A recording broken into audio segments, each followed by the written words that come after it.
भगवान कृष्ण की मृत्यु के बाद कलयुग का प्रारंभ होता है। 20 साल में गुरुजी के प्रोसेस 20 साल ही प्रोसेस आता है। 10 साल में टाबर हो जाएगा, 8 9 10 साल पर टाबर हो जाओ, 16 साल में भागवत कथा प्रारंभ करूंगा।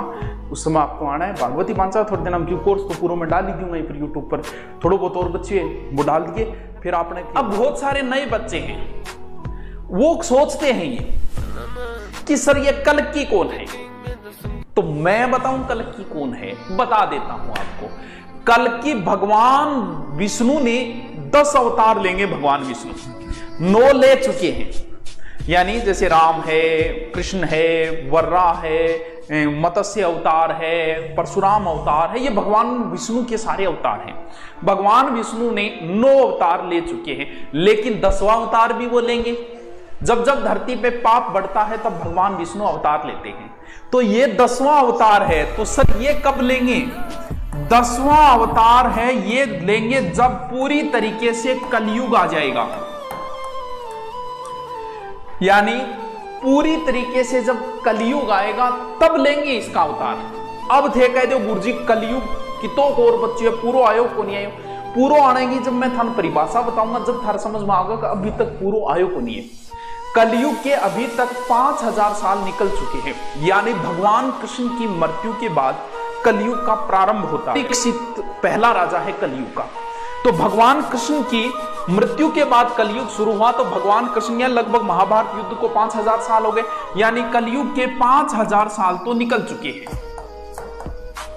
कितों को बच्चे? लगभग 4 लाख और लगभग आप मान लो के 4-5 हजार साल और बच रहा होगा कलयुग का, यानी टोटल 10,000 का हम माने कलयुग। यानी सबसे पहले है सतयुग, ठीक है। सतयुग के बाद है त्रेता युग। गुरुजी एक एग्जाम में आएगी, धार्मिक बातों को नॉलेज होना चाहिए। ये भी चीजें लगती है लेकिन थोड़ा सा ज्ञान दे दूं, ज्ञान मेरे पाटन लाग रही है, अब वो ज्ञान में दूं कि नहीं, मैं थान दे दूं। देखो सतयुग, फिर त्रेता युग, और फिर आता है द्वापर युग, और फिर आता है कलयुग। पहला राजा बताया कलयुग का मैंने, परीक्षित। कलयुग की कहानी बता रहा हूं क्यों, कल के अवतार है। अब देखो सतयुग जो है ना, सतयुग में पूर्णतः पूरा का पूरा सत था, 0% पाप था। सतयुग के अंदर 0% ही पाप था। और जब आया त्रेता युग, भगवान राम का समय आया, कहते हैं कि उस समय आदमी की लंबाई 32 फुट थी, और पाप जो है ना वो लगभग मान के चलो कि त्रेता युग में 25% पाप था। जैसे भगवान राम वाला समय आपने देखा होगा, रावण थोड़ा बहुत पापी था, ज्यादा नहीं, 25% था। फिर द्वापर युग आया, मनुष्य की लंबाई 21 फुट थी उस समय, और उस समय जो पाप था ना त्रेता युग द्वापर में 50% था। देखा होगा आपने महाभारत युद्ध में 50% पापी इधर खड़े थे, 50% पापी इधर खड़े थे। और फिर शुरू होता है कलह का चौथा और अंतिम युग, जिसे कलयुग कहा जाता है। इसे कलह का युग कहा जाता है। कलह मतलब लड़ाई दंगा गला कुछ, कलयुग का अर्थ होता है कलह का अंतिम युग। तो ये कलह का अंतिम युग है, जिसके अंदर द्वापर में मनुष्य की लंबाई लगभग 11 फीट मानी जाती है। सतयुग में 32 फुट है, सॉरी हाँ, त्रेता के अंदर मनुष्य की लंबाई 21 फुट है, द्वापर के अंदर मनुष्य की लंबाई 11 फुट है। अब कितनी है? अब अधिकतम 6 फुट है। और कलयुग के अंदर मात्र 5% पुण्य बचेगा, 95% पाप ही पाप हो जाओ, पापी भया पड़े कलयुग के अंदर। तो कलयुग की जो परिभाषा है, अभी कलयुग आया नहीं है, कलयुग आएगा तब तो कल की अवतार ले ही लेंगे। तो कलयुग जो है, कहते हैं भगवान कृष्ण ने भी कलयुग की परिभाषा बताई है। तो कलयुग के अंदर ऐसा कहा जाता है कि ऐसा राज्य दोनों, यानी राजा जो है वो दोनों शासन करेगा, 2-2, 3-3 जगह भी शासन करेगा। ज्ञानी होंगे, ज्ञान की चर्चा करेंगे, लेकिन उनका आचरण जो है वो राक्षसी प्रवृत्ति का होगा। कलयुग की परिभाषा बताई गई है। किसी का बेटा अगर साधु बनेगा तो लोग उसके दर्शन करने के लिए जाएंगे, लेकिन खुद का बेटा बनने की बात करेंगे तो रोआ कुको मचाओगा, वो ना ना ना ना, वो अभी समय आया नहीं है।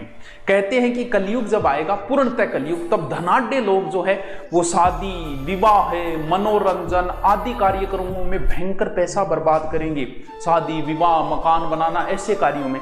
लेकिन पड़ोसी अगर भूखा सो रहा है तो उसको नहीं पूछेंगे, मौज मस्ती करेंगे लोग, मांस का सबसे ज्यादा भक्षण करेंगे, सुंदरता पे सबसे ज्यादा पैसे लुटाएंगे जब कलयुग का अंतिम पहर आ जाएगा। क्योंकि कल की अवतार भी तो तभी होगा जब कलयुग का अंतिम पहर आएगा। जैसे जैसे कलयुग बढ़ता जाएगा वैसे वैसे वेदों के विरोधी लोग पैदा होंगे, यानी वेद विरोधी लोग पैदा होंगे। शासन के ऊपर भी वही लोग बैठेंगे जो वेदों के विरोधी होंगे। कलयुग का जब पहर आएगा तब लोग वेदों की प्रामाणिकता मांगेंगे। आज भी बहुत सारे लोग मांगते हैं ना, वही बात है।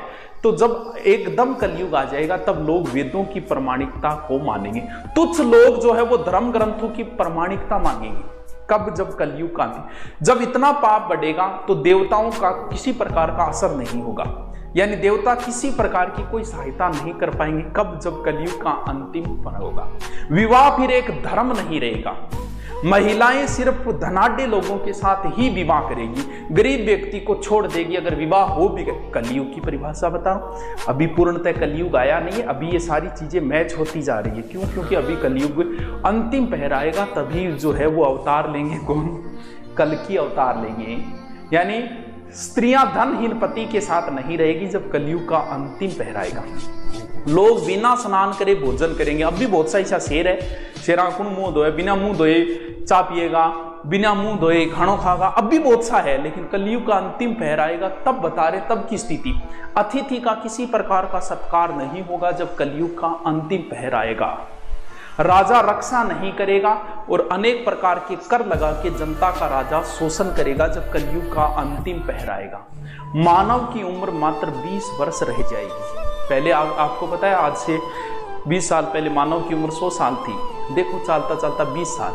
20 साल में गुरुजी के प्रोसेस 20 साल ही प्रोसेस आता है। 10 साल में टाबर हो जाएगा, 8, 9, 10 साल पर टाबर हो जाओ, 16 साल बूढ़ा हो जाओ।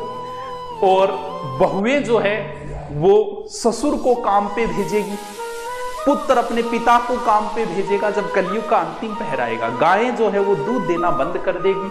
अभी बहुत से गायों ने दूध देना बंद कर दिया, अभी कलयुग का बहुत पहर। गंगा नदी पूर्णतः सूख जाएगी जब कलयुग का अंतिम पहर आएगा। अन्न नहीं होगा, व्यक्ति को खाना प्रारंभ कर देगा।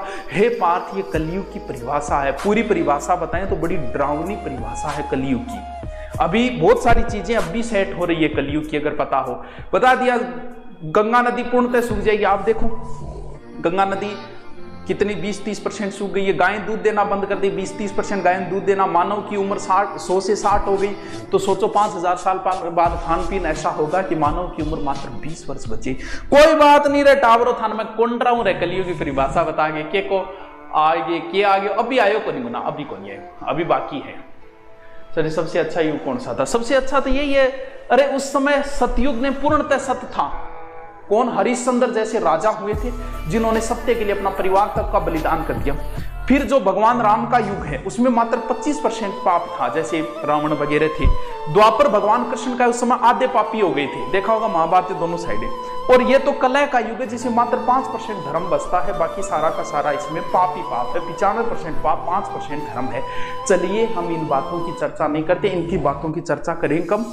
जब मैं भागवत कथा प्रारंभ करूंगा उस समय आपको आना है। भागवती पांचाल थोड़े दिन हम कोर्स को पूरा में डाल दी मैं फिर यूट्यूब पर थोड़ो बहुत और बच्चे वो डाल दिए, फिर आपने किया भागवत कथा करांगा आराम। राधे राधे। चलो।